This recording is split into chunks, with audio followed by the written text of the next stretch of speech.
देखिए, जो लड़ेगा वही जीतेगा, जो डरेगा वो मरेगा।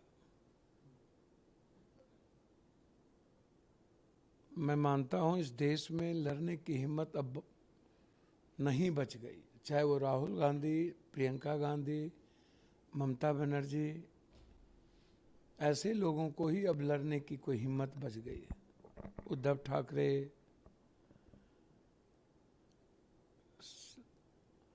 तो जिस तरीके से सही उन्होंने कहा, बंगाल चुनाव है तो बांग्लादेश के मुद्दों को उछालते रहना है। इन्हें मुद्दों से मतलब नहीं है। अरे बंद कर दो बिजली को, बंद कर दो गुजराती 3 व्यापारियों के धंधे को, शेख हसीना को भारत से भगा दो, चावल का समझौता कैंसिल कर दो। कौन रोक रहा है आपको? अब बंगाल जब कहीं चुनाव होता है तो इनकी ईडी, सीबीआई सक्रिय हो जाती है। 15 सालों से ममता दीदी हैं, 5 सालों तक क्या सोए हुए थे?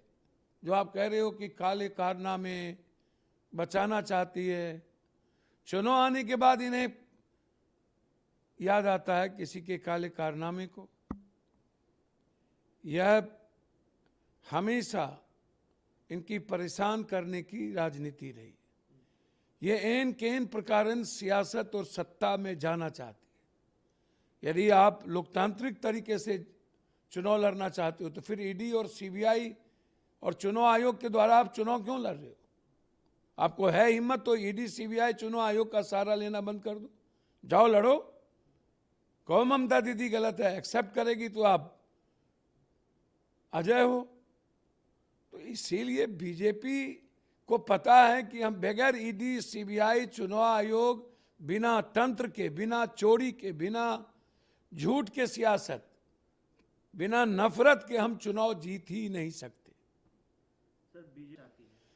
देखिए, 12-13 सालों से तो एक ही प्रकार के मुद्दे उठते हैं। सरकार आपकी, न्यायालय में जाओ, न्यायालय को कहो ये गलत है, या ममता दीदी गलत है, या कोयला घोटाले में हैं, तो तुम 15 साल से दिल्ली में बैठ के कर क्या रहे हो?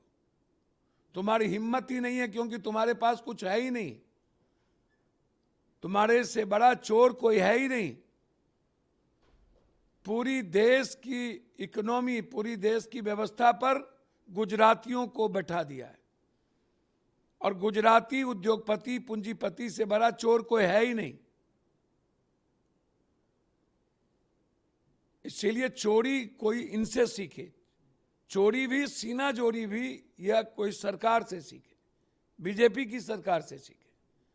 इसलिए इन्हें ना तो कोई रोक रहा है, तो फिर चुनाव के वक्त अगले बार भी मुद्दा ये वो आप उठाए थे, फिर 5 साल आप चुप हो गए, फिर आपने यह मुद्दा उठाया है। तो इसीलिए बंगाल की जनता परिपक्व है और दीदी के साथ है। तो सही तो कहा है, अपील तो की है। अब यदि हम किससे उम्मीद कर रहे हैं? सूप बाजे तब बाजे, चलनियों बाजे। आप प्रधानमंत्री जी से उम्मीद कैसे कर सकते हैं दीदी? यह प्रधानमंत्री के ही इशारे पर तो सहमत का खेल होता है। गृह मंत्रालय तो एकमात्र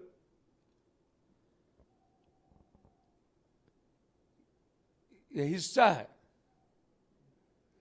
तो इसीलिए गृह मंत्री जी सियासत के धुरंधर हैं। उनको विपक्ष को खत्म कर देना है, सिर्फ बीजेपी पार्टी ही रहे, यही उनके एजेंडे और मुद्दों में है। आप देखते चलिए ना, जो इनके गठबंधन है उन्हें भी खत्म करेंगे, विपक्ष तो छोड़ दीजिए। तो इसीलिए आप किससे उम्मीद कर रहे हैं? बड़े मियाँ तो बड़े मियाँ, छोटे मियाँ सुभान अल्लाह। इसलिए अब आपको लड़ना होगा और बंगाल को यदि बचाना है तो सब लोग मिल के लड़ना होगा। सर, केंद्रीय मंत्री कांग्रेस ने भ्रष्टाचार किया है। हमको तो कुछ समझ में नहीं आता। 12 साल से इनकी सरकार, मनमोहन सिंह जी के मंत्रिमंडल पर एक भी भ्रष्टाचार के आरोप साबित हुए, सब कोर्ट से बरी हुए।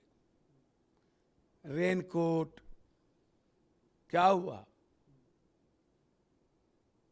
2G, जीजा जी, सप्टेम जी, क्यों नहीं आप बंद कर देते हो? 12 साल से आपकी सरकार है। ये लोग दुष्ट प्रवृत्ति के लोग हैं, ये लोग धूर्त प्रवृत्ति के लोग हैं। पूरी सियासत इनकी पूंजीपति उद्योगपतियों की चोरी पर है। पूरा भारत और भारत के बाहर की पूंजी ही ये गुजराती उद्योगपति को दे चुके हैं। इतने मामले में ये फंसे हैं, जिस दिन आएंगे ये लोग ताजीवन जेल में रहे, लोग निकलेंगे नहीं कोई। कांग्रेस इस देश के निर्माण में इसकी भूमिका है, उसके खून में है। इतने कम समय में बीजेपी के अकाउंट में कितने पैसे हैं और सारा उद्योगपति पूंजीपति पैसा किसको दे रहा है, और पूरी दुनिया में उद्योगपतियों के लिए सरकार काम कर रही है, ये दुनिया को पता है। इसलिए प्रहलाद जी, यदि आपको हिम्मत है तो 12 सालों से हैं और अभी सरकार में हैं। पहले ही सर्वोच्च न्यायालय ने कांग्रेस के एक एक घोटाले में जिस पे आप आरोप लगाए थे, सबको बरी किया गया। और अब यदि हिम्मत है तो आप हाथ लगा करके देख लीजिए, आपको दूध का दूध पानी का पानी पता चल जाएगा। आप गरीबों का निवाला छीनते हैं, आप मनरेगा की हत्या करते हैं, आप बेरोजगारी को खत्म कर चुके हैं, आप अधिकार का हनन करते हैं, आप लोकतांत्रिक मूल्यों को खत्म करते हैं, आप संवैधानिक मर्यादा और उसके दायित्व को मिटाते हैं। आप हिटलर की तरह शासन चलाना चाहते हैं। आप उद्योगपति पूंजीपतियों के पैसे के बदौलत सियासत में रहना चाहते हैं। आप फूट डालो और बांटो की राजनीति पर राजनीति करते हैं। इसलिए मुद्दों से भटकाने के लिए आप हमेशा कांग्रेस का नाम लेकर के जिंदा रहना चाहते हैं। जितना आप कांग्रेस और कांग्रेसी का नाम लेते हैं ना, उतना भगवान का नाम लेते तो सद्बुद्धि देता और काम कर लेते, नौकरी दे देते, रुपये की वैल्यू की बात कर लेते। तो दुनिया को पता है कि आने वाले 10 साल के अंदर हर विभाग का चेक बाउंस होगा भारत में। हमारी इकोनॉमी वहां जा चुकी है। इसीलिए लोग हंसेंगे कि 12 साल से आप हो और 12 लाख करोड़ की बात आप कांग्रेस में कर रहे हो, और आप अभी तक एक भी घोटाला साबित नहीं कर पाए। तो आपसे बड़ा कोई कायर, कमजोर सरकार हो ही नहीं सकती।